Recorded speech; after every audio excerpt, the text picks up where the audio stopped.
कालम्य सर्वचिदचित् परमेश्वरस्य साक्षात् ईश्वरवियं शरणं रमेकं हरिः ओम्। सहनावतु सहनौ भुनक्तु सह वीर्यं तेजस्विनावधीतमस्तु मा विद्विषावहै। ओम शांति शांति शांतिः हरिः ओम्।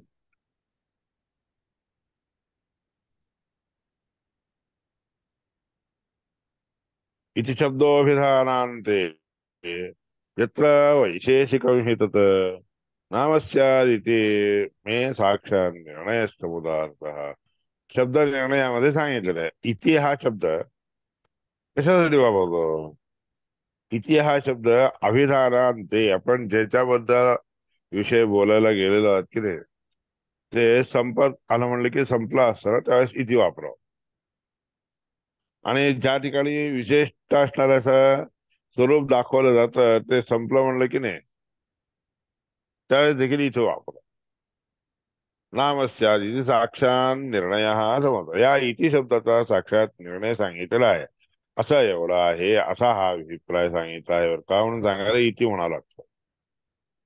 असा शब्द निर्णयामध्ये कोशामध्ये इति शब्दाचा अर्थ सांगितलेला आहे. तत्र आगतम अहमिति यस्मात तिकडून आलेलं अहम इति, अहम या शब्दाचा अर्थ आहे असा याकरता अहा इत्येवं शब्द, म्हणूनच हा शब्द जो आहे की नाही, अहा इति अयम शब्द अहा म्हणून असा जो शब्द आहे तो प्रस्तुतस्य भाव, प्रस्तुत असणाऱ्या ब्रह्माच्या बद्दलचा भाव म्हणजे अभिप्राय. इथं प्रस्तुत असणारा ब्रह्म शब्दाचा प्रस्तुतस्य भावम, प्रस्तुत असणाऱ्या महात्मा परमात्म्याचं भाव अभिप्राय सांगितलं आहे. विरोधी मान्यांच्या बाकीचे सगळे विरोधी आहेत म्हणून सांगितलं सगळं इति शब्दात. तस्मात प्रत्यक्षत्वात, म्हणूनच प्रत्यक्षपणे जीव जडात्मकस्य जगतः, जीव आणि जगत जड इत्यात्मक म्हणजे अशा स्वरूपाचे सगळे जग जे आहे ते जग न सांगता अहा ह्या शब्दाचा अर्थ प्रत्यक्षपणे जीव जड देखील असतात, पण ते त्या आकार शब्दाचा अर्थ होऊ शकत नाही. जगत एव अनुक्त अनुक्तावपी न सांगितलं तरी देखील त्याच्याहून त्या सगळ्यांना सोडून विशिष्ट असणारा असा म्हणून दाखवण्यासाठी आहा शब्दाचा अर्थ परमात्मा प्रस्तुत रूपत्वात, प्रस्तुत जे या ठिकाणी मांडलेला आहे तोच त्याचा रूप त्याचं स्वरूप आहे. तर अन्य सद्विरोधी त्याला सोडून आकार वाचक परमात्म्याला सोडून बाकीच्या सगळ्या गोष्टी त्याचे विरोधी आहे असं सांगितलं. तत्र दृश्यमान दोष वर्जितश्चकार शब्दार्थ, म्हणून त्या ठिकाणी दिसून येणारे जे दोषवर्जितत्व आहे की नाही, दोषवर्जित म्हणजे सगळे दोष त्या ठिकाणी नाही, दोष सगळे नसतात, हाच अकार शब्दाचा अर्थ होतो. म्हणजे नाही, म्हणजे जे दोषयुक्त असणाऱ्या गोष्टी आहेत ते सगळं नाही आहे असा अर्थ म्हणून सिद्ध होत. मनसी प्रस्तुतत्वाद अवचनेपी प्रस्तुतमी वेदम सर्वम, मनामध्ये सगळं प्रस्तुत सांगितलं म्हणजे प्रस्तुतपणे, प्रस्तुत म्हणजे सध्या दाखवलेला असं कारणाने, सांगितलेला असं कारणाने सगळ्या गोष्टी तेवढ्यानेच आकार शब्दानेच येऊन जातात. हे सगळे आपल्या मनामध्ये असतात, प्रत्यक्ष दिसून येणारे ते सगळे नाही म्हणायसाठी आकार आहे. दृष्ट संबंधित्वात अदृष्टम सर्वमपि प्रस्तुतम भवती, दिसणाऱ्या गोष्टी इथं प्रस्तुत म्हणजे सध्या सांगितलेल्या असल्या कारणाने अदृष्ट असणारे सगळे गोष्टी या ठिकाणी येतात. जे काही अदृष्ट आहे ते सगळं अकार शब्द, अदृष्ट म्हणजे अकार शब्द वाच्य असणाऱ्या परमात्मा त्यांनी पाहिलेली गोष्टी. दृष्ट म्हणजे आपण सगळ्यांनी पाहिलेले. भगवानस्तु अव इति पृथक विवक्षितत्वादेव, भगवान परमात्मा कसा आहे, अव इति या रीतीने पृथक विवक्षितत्वात, पृथक म्हणजे दुसरा ह्या सगळ्याला सोडून वेगळाच आहे असा विषय निघत असल्या कारणाने प्रस्तुत समुदायामध्ये शब्दाने वाच्य असणारा भगवान येऊ शकत नाही, हे त्याला घ्यायचं नाही. म्हणजे शून्यस्य अशब्दात सुद्धा जाऊ दे, शून्य हा आकार शब्दाचा अर्थ आहे का म्हणलं तर ते देखील योग्य नाही. शून्य अंगीकारे ही आकारस्य अभावताख्यैव. शून्य जर अंगीकार केला तर आकाराचा अभावच अर्थ होत असतो. एक एव अर्थ सिद्ध्यति इति सिद्ध्यति, म्हणजे अकाराचा अर्थ शून्य म्हणलं की मग अभावात्मक असणारा असा एकच अर्थ येतो. विष्णू परमात्माला नाही असं म्हणणं देखील योग्य नाही की अभावाचा अन्यता विरोधिता इति. अभावाचा म्हणजे नाही, त्याचा अर्थ दुसरा नाही असा अर्थ. अन्यथा म्हणजे दुसरे जे कोणी कोणत्या गोष्टी आहेत त्याच्या विरोधी असणारा असा, म्हणून असा अर्थ देखील करतात, पण तसा अर्थ नाहीये. त्या सगळ्या लोकांना विरोधी म्हणून सांगितलं नाहीये.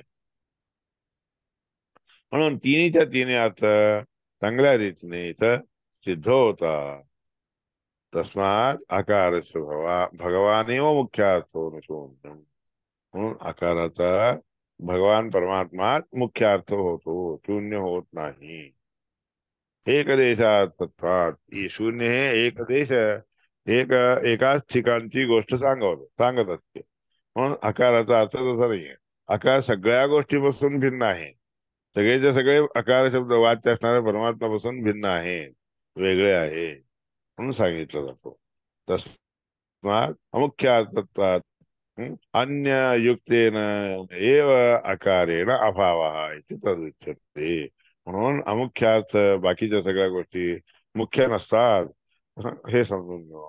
अन्य युक्तेन एव दुसऱ्यांच्या बरोबर मिसळला तरच अभाव असा अर्थ होत. नुसतं म्हणलं तर नाही होत, त्याच्याबरोबर भाव वगैरे लावावं लागतं, असणेपणा लावावं लागतं. हे असणेपणा नाहीये, सगळं जे काय आपल्याला दिसतात तसला तो नाहीये असं म्हणायला अभाव म्हणतात. म्हणून नुसता आकार हा शब्द, हा आकार जो अक्षर आहे की नाही, आकार तो अभावात्मक होऊ शकत नाही, म्हणून शून्य म्हणून त्याला म्हणता येत नाही असं सांगतो. न तू अव इत्येव केनचित क्वचित.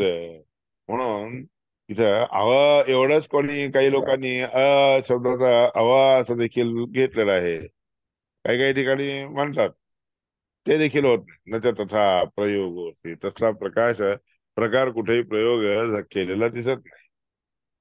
तस्मात म्हणून पारतंत्र्य अल्पगुणत्वादी सर्व वस्तू स्वभाव विरुद्ध स्वभाव स्वतंत्र पूर्ण गुण सर्व जीव जडेभ्यो भिन्नम.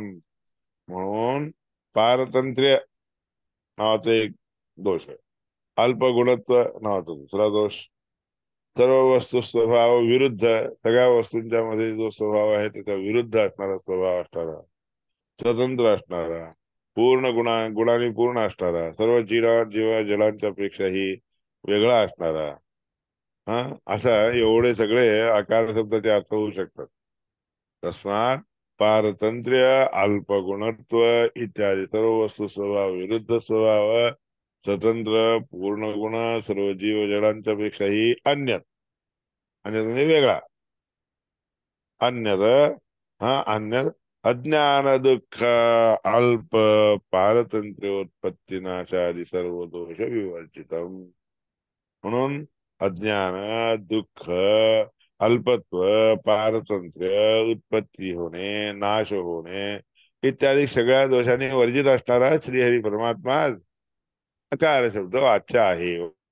वर्जितम सर्व दोष विवर्जित, सगळ्या दोषांनी वर्जित असणारा असा हा परमात्मा आहे. ब्रह्मैव अशब्दाचा म्हणून ब्रह्मात अर्थ होतो. पूर्णम हे परब्रह्म, पूर्णम ही ब्रह्म शब्दस्य अर्थ, पूर्ण हे ब्रह्म शब्दाचा अर्थ आहे. बृहणात पूर्ण, हा बृहणात म्हणजे विस्तृत असल्या कारणाने पूर्ण आहे. न त्या दोषयुक्तस्य पूर्णत्व शक्य, म्हणजे दोषाने युक्त असणारा पूर्ण कसा होऊ शकतो, काहीतरी दोष असला तर पूर्ण होत नाही. पूर्णपणे वाढा म्हणतात तुम्ही, पूर्ण वाढा म्हणजे त्याच्यामध्ये थोडस काहीतरी मीठ खा किंवा तिखट वगैरे जास्त झालेलं देखील मिसळून घातलं तर ते पूर्ण होतं का ते अपूर्ण होतं. म्हणून परमात्म्याचे गुण कसे आहेत, सगळे पूर्ण आहेत त्याच्यामध्ये काही थोडे बहुत थोडे फारपणा वगैरे नसतो दुसऱ्या गोष्टीचा. असं पूर्ण शब्दाचा अर्थ समजूया. म्हणजे दोषयुक्तस्य दोषाने युक्त असणारा असा कोण जो काही जीव जड वगैरे आहेत की नाही, मग त्या जीव जडात पूर्ण वस्तू अभिन्नस्य जीव जड इत्यादी सगळे अपूर्ण असणारे त्या वस्तूपासून अभिन्न असणारा परमात्मा पूर्ण शब्दांनी वाच्य होत नाही. न भवती पूर्णत्वं तस्य न भवती, तो पूर्ण होऊ शकत नाही. म्हणून तस्मात म्हणून अकार शब्दार्थ एव ब्रह्म शब्दार्थ, म्हणून अकार शब्दाचा अर्थच ब्रह्म शब्दाचा अर्थ आहे. तदेतद उत्तम, म्हणूनच ते सांगितलं अहा इति ब्रह्म इति. म्हणजे ब्रह्मा, अहा इति पृथक्त्वेन वचनं तत्समधिकरम अधिकं वा किमपि नास्ति इति दर्शयति. म्हणून आकार शब्दाचा पृथक म्हणून असा अर्थ घेणं म्हणजे त्याच्यासारखा कोणी नाही किंवा त्याच्यापेक्षा अधिक कोणी नाही असा अर्थ आकाराचा होतो.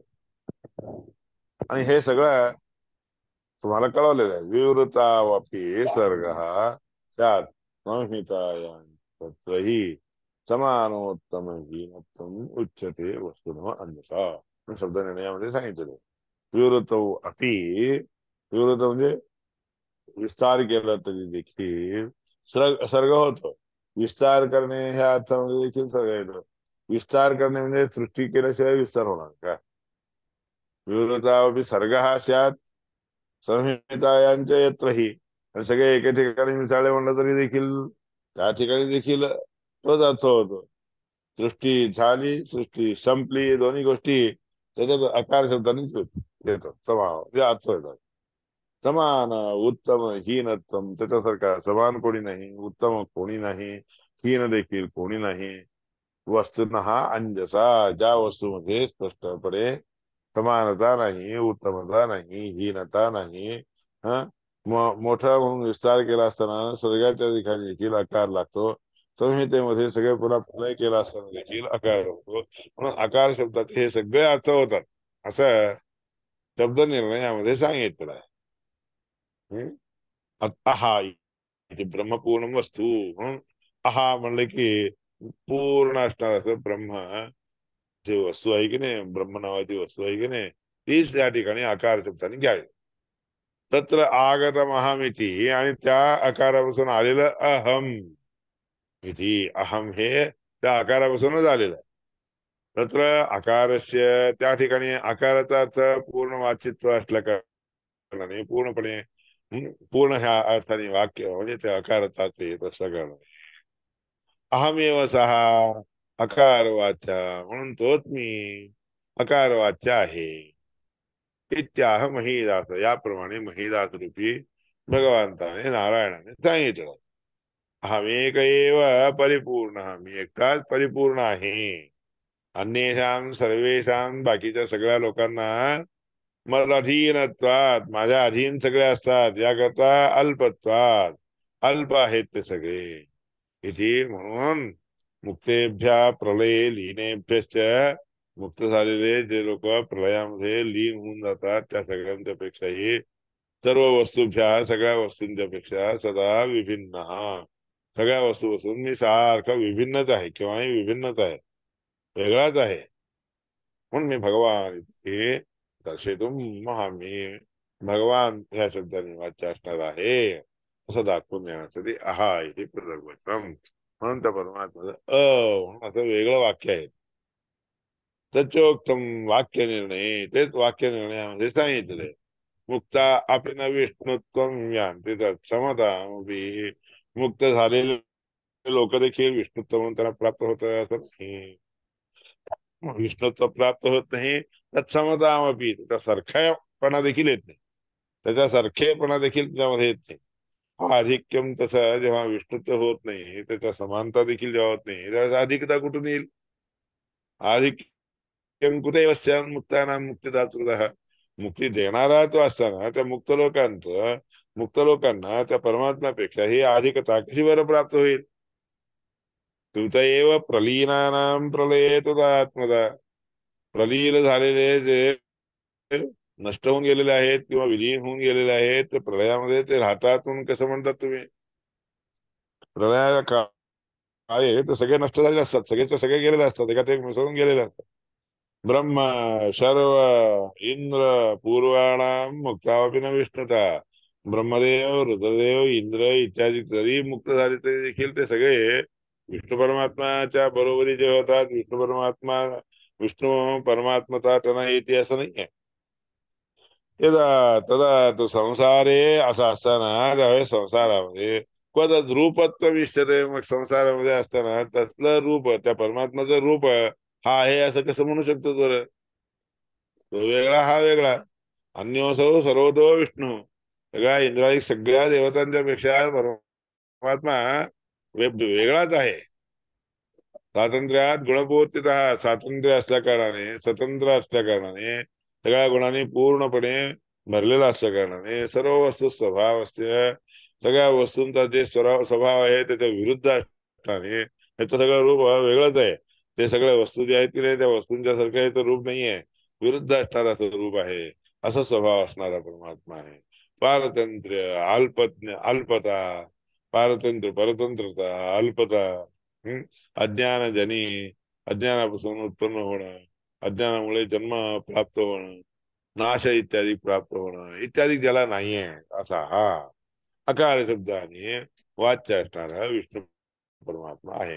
अकारेण तो विष्णू संहितायाम पदात्मना, संहित असणाऱ्या संहितेमध्ये सगळीकडे पदरूपाने एक अकार म्हणजे एक वेगळंच पद म्हणून घेतलेलं आहे संहितेमध्ये.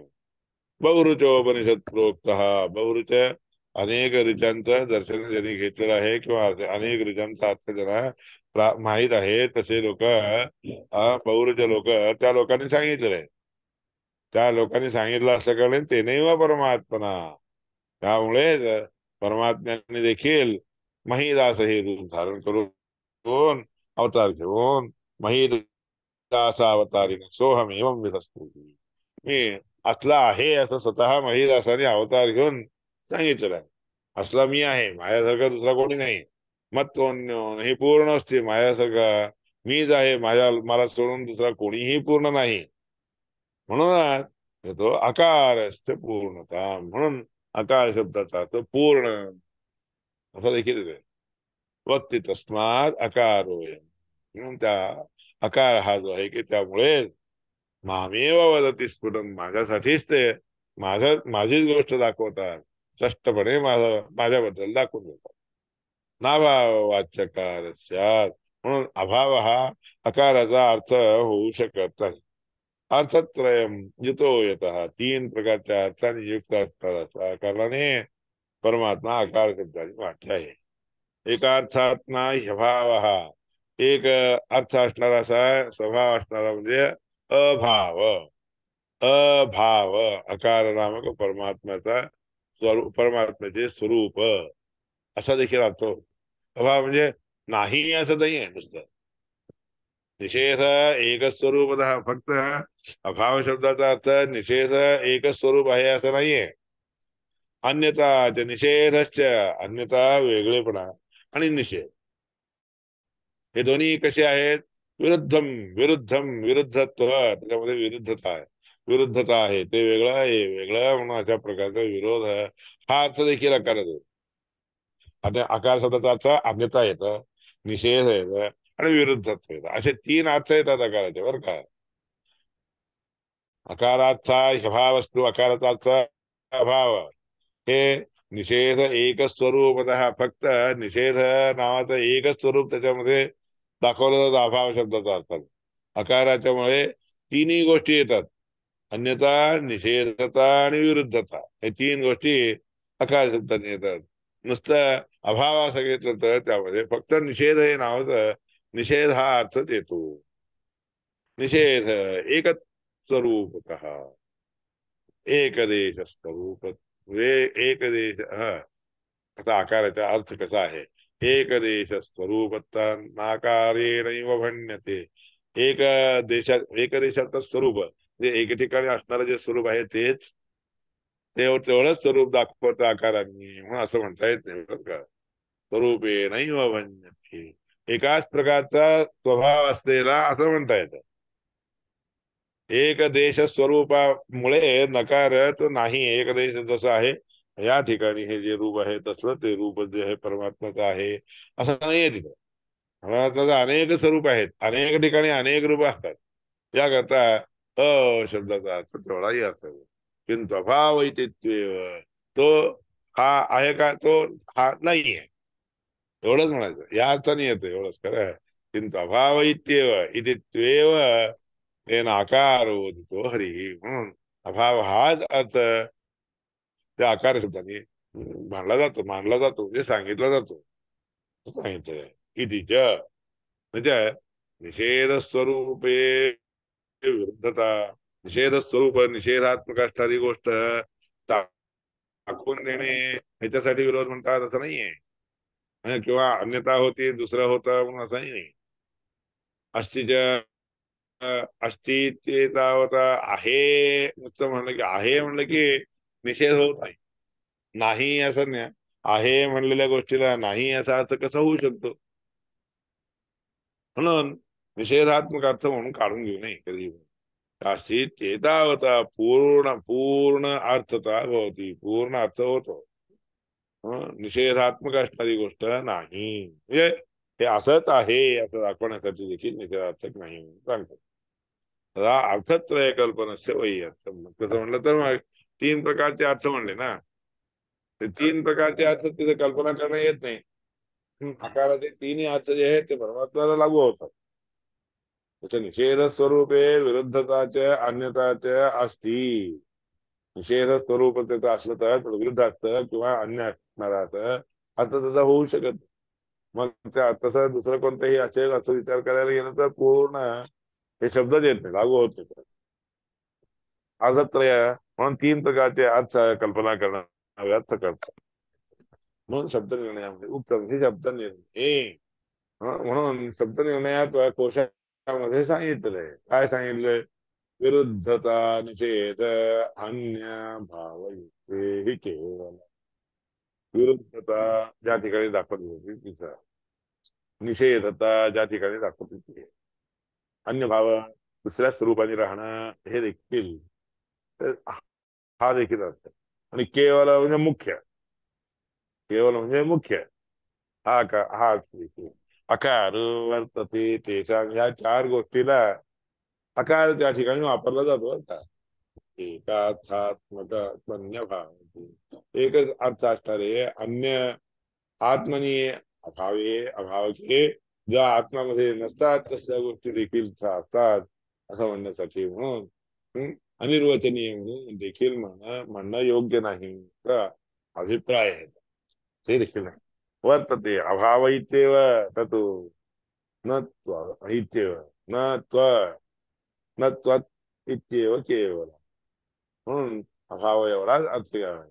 दुसरा न तू अन्य हा न त्वन्य हा इत्येव केवळ, म्हणून दुसरा म्हणून केवळ शब्दाने देखील येत नाही. केवळ म्हणजे मुख्य, केवळ शब्दाचा अर्थ मुख्याची असतं. केवळ फक्त फक्त म्हणतो की नाही आपण, फक्त म्हणून केव्हा म्हणतो? केवळ एवढंच, त्याच्या पुढचा नाही, त्याच्या पुढचा नाही हे अर्थाने केवळ शब्द वापरला जातो.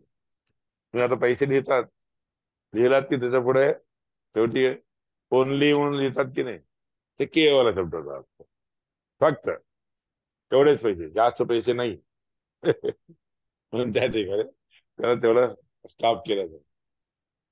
इतर पदार्थामध्ये असणारे कोणतेही गुणधर्म त्याच्यामध्ये नाही, फक्त हेच गुणधर्म आहेत असं दाखवण्यासाठी फक्त म्हणजे काय, त्या फक्ताने काय होतं तर दुसरे कोणतेही नाहीपणा दाखवला जातो इथे. म्हणून त्या शब्द निर्णयाच्या सांगितलेल्या विषयामध्ये असा अर्थ अभिप्राय अकाराचा आहे दाखवला. तस्मात म्हणूनच तस्मात नारायण हा एव आकार वाच्या इति सिद्धम, या सगळ्या गोष्टीमुळे आकार शब्दाने नारायण एकटाच वाच्य आहे असं सिद्ध होत.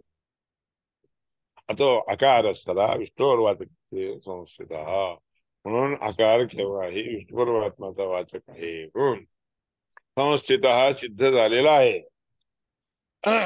तस्मात वर्णत्रयात्मान वर्णत्रयात्मा प्रणवपी त्रयात्मकम, म्हणून प्रणवामध्ये देखील अकाराचा अर्थ दाखवून देणारे तीन गोष्टी आलेल्या आहेत. तस्मात वर्णत्रयात्मकम, वर्णत्रयात म्हणजे 3 वर्ण आलेले आहेत. कशामध्ये? आकाराचे 3 वर्ण प्रकार, तिन्ही प्रकार दाखवून येण्यासाठी अकार, उकार, मकार, प्रणव. प्रणव म्हणजे ओंकार. ओंकारामध्ये देखील 3 वर्ण आलेले आहेत. त्रयात्मकम हरिमेव सदा भक्ती, म्हणून त्या ओंकाराने देखील हरी परमात्म्याच्या बद्दलच सांगितलं आहे केव्हाही. नवान्यम न वा अन्यम कंचन क्वचित, कोणत्या कोणालाही दुसऱ्याला कोणाला तरी घेतो म्हणलं तर काही ठिकाणी घेतात म्हणून देखील नाही कुठंच घेता येत. परमात्मा एकटा विष्णू परमात्म्यालाच घ्यावा. सृष्टीकर्ता ब्रह्मनामा, सृष्टी करणारा ब्रह्म म्हणून जो आहे हा आसुरीचा चतुरानन, त्या ब्रह्माने चतुराननाला सृष्ट केलेला आहे, तो सृष्टी करता. अंतर्यामी विरिंच्याच्या ब्रह्मदेवाच्या मध्ये देखील आतमध्ये राहणारा देखील तोच प्रकार परमात्मा आहे. अकारात तो जनार्दन, हा तोच अकार शब्द वाच्य असणारा जनार्दन त्या विरिंच्याच्या अंतर्यामी आहे. तो आत राहत असतो, नियमन करत असतो. वैकुंठ लोक असते तो परमात्मा कुठे राहतो? वैकुंठ लोकामध्ये राहतो. द्वितीय वपुषा हरिही, तोच दुसऱ्या स्वरूपाने स्वतः प्रत्यक्ष एकटाच राहतो. त्यामध्ये पुन्हा कोणाची आवेशाची गरज नाहीये. ब्रह्मदेवामध्ये मात्र परमात्म्याचा आवेश असतो. रुद्रदेवामध्ये देखील आवेश असतो. म्हणून वैकुंठ लोक आस्ते स तृतीय वपुषा हरी, म्हणून आकार हा शब्द वाच्य असणारा परमात्मा वैकुंठामध्ये राहत असतो. उकार वाच्य सविभू, उकार आणि वाच्य असणारा तोच परमात्मा नृसिंह रुद्र नामक, नृसिंह या शब्दाने देखील रुद्र नावाने आहे. रुद्र म्हणजे संहार करणारा. रौद्रत्वात शिवस्यापी स्रष्टा, रौद्र असणारा उग्र रूपाने असतो म्हणून तो शंकराचा देखील स्रष्टा म्हणजे सृष्टी करणारा आहे. संहारक, संहार करणाराच, हा संहार करणारा या रूपाने जे आहे रुद्रामध्ये नृसिंहरूपी परमात्मा राहत असतो. अंतर्यामी शिवस्यापी मकारात प्रकीर्तता, म्हणून उ झाल्यावर म आहे ना, म्हणून मकार जे आहे शिवाच्या अंतर्यामी असणारा आहे, म्हणून मकाराचा अर्थ जाणून घ्यावा. रौद्रत्व शिवस्यापी, शंकराला देखील रुद्र त्याच्या शंकरापेक्षाही उग्र आहे तो, म्हणून परमात्मा मकार शब्दाने वाच्य आहे. एवं त्रयात्मकम विष्णू प्रणवो, त्रयात्मक म्हणून 3 स्वरूप विष्णू परमात्म्याचे असल्या कारणाने प्रणव शब्दाने देखील 3 प्रकारचे अर्थ येतात. अकार, उकार, मकार. अकार म्हणजे परमात्मा स्वतः वैकुंठामध्ये राहणारा, आणि उकार म्हणजे सृष्टी करणारा ब्रह्मदेव, आणि मकार म्हणजे संहार करणारा असा नृसिंहरूपी रुद्रामध्ये असणारा परमात्मा आहे. म्हणून तिन्ही रूप परमात्म्याचेच आहे हे जाणून घ्या. रौद्रत्वात् शिवस्यापी स्रष्टा संहारक, अंतर्यामी शिवस्यापी, म्हणून शिवांच्या मध्ये अंतर्यामी असणारा आतमध्ये राहणारा मकाराचा अर्थ म्हणून समजून घ्यावा. एवं त्रयात्मकम विष्णू, म्हणून 3 प्रकारच्या आहे विष्णूला प्रणव शब्दाने वाच्य असणारा तो आहे असं म्हणून प्रणव शब्दाने खरा वाच्य म्हणजे परमात्मा विष्णू परमात्मा.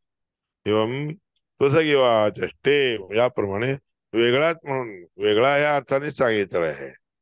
एवं प्रसगीवाचा एवं आचष्टे बिंदुर्यक्त, बिंदुर्वक्त्या निरुद्धकम. मग त्याच्या पुढे जो अ उ म आहे बिंदू आहे की नाही, तो बिंदू नाही आहे. वक्ती अनुरुद्धक, अनिरुद्धाला दाखवतात. हा अकार, उकार, मकार, बिंदू, नाद, बिंदू म्हणून म्हणतात ना, नाद, बिंदू, घोष, शांत, अतिशांत. प्रद्युम्नाद्या नादपूर्व, प्रद्युम्नापासून ते नादापर्यंतचे सगळे सर्वांना नारायणा म्हणजे सगळेच्या सगळे नारायण परमात्म्यानेच वाच्य आहेत. पद्मनाभादिका एव मूर्ती ही नारायण होत. प्रद्युम्न इत्यादी जे मूर्ती आहेत ते सगळे नारायणाच्या नंतरचे आहेत. नारायण, नंतर वासुदेव, नंतर संकर्षण, प्रद्युम्न, अनिरुद्ध. प्रणवोयम वदत्यष्टौ, म्हणून 8 रूपाने जे आहे प्रणवाचे प्रकार दाखवलेले आहेत. म्हणून आधी अकार, उकार, मकार, मग नारायण, वासुदेव, संकर्षण, प्रद्युम्न, अनिरुद्ध, हे 5. 5 आणि 3 सगळे म्हणून 8 होतात असा अर्थ. वदत्यष्टौ तस्मान नान्याभिधायक, म्हणून दुसरे कुणी प्रणवाने वाच्य नाही, म्हणून तत्वसारामध्ये सांगितलं आहे. किती तत्वसारे, म्हणून याप्रमाणे तत्वसारामध्ये सांगितले. तद्वा इदं बृहती सहस्रम संपन्नम, ते हे बृहती सहस्र संपन्न झालं. तस्य वा एतस्य बृहती सहस्रस्य, याप्रमाणे ह्या परमात्म्याचं बृहती सहस्र संपन्न झाला असताना, संपन्नस्य षट्त्रिंशतम अक्षराणाम, 36 अक्षरांचा 1000, 36,000 बवत तावंती पुरुष आयुष्य अन्नाम, तेवढेच पुरुषांच्या आयुष्याचे दिवस होतात. आणि अन्नाम सहस्राणी भवन्ति, 1000 असे 36,000 दिवस, 36,000 रात्री. जीवाक्षरेणे जीवाहरा, त्या जीवाच्या अक्षरासोबत वाच्याक्षर परमात्म्याला जीवत्व प्राप्त होत, आहार आपनोती, आणि दिवस प्राप्त होतो. जीवांना हा जीवाक्षर इत्यनकाममारहा, इथे याप्रमाणे जीवाक्षरांचे जे आहे ते आकार, तो अन म्हणजे वायू, अनकाम मारहा, अन आणि काम या दोघांच्या करून पासून संहार देखील होत असतो. याप्रमाणे 36,000, 36,000 ते 72, 36 36 72 रात्र आणि दिवस, 72,000 अक्षरांनी वाच्य असणारा बृहती सहस्र वाच्य असणारा श्रीहरी परमात्मा आहे. एवढं याच्यात कळवलेलं आहे. आता ह्याच्या पुढे त्यांचं वर सांगितलं उपनिषदाचं भाष्यामध्ये आचार्यांनी विश्लेषण केलेलं आहे. चतुर्विंशती सहस्राणी बृहत्युक्तार्थना गानितु स्त्रीरूपाणि हरेस्तावदन्नामप्यभिमानिषु सूर्यरूपेषु सूर्यरूपाणि पुमाकाराणि इत्यादी. हे सगळं त्या परमात्म्याच्या वर सांगितलेल्या उपनिषदाचे जे आहे भाव, अभिप्राय काय आहे, तो या ठिकाणी आचार्यांनी भाष्यामध्ये दाखवलेला आहे. ती गोष्ट आपण उद्याच्या काळी निवेदन करूया. षट्त्रिंशती सहस्राणी पासून उद्या सांगायचंय बर का. श्रीकृष्ण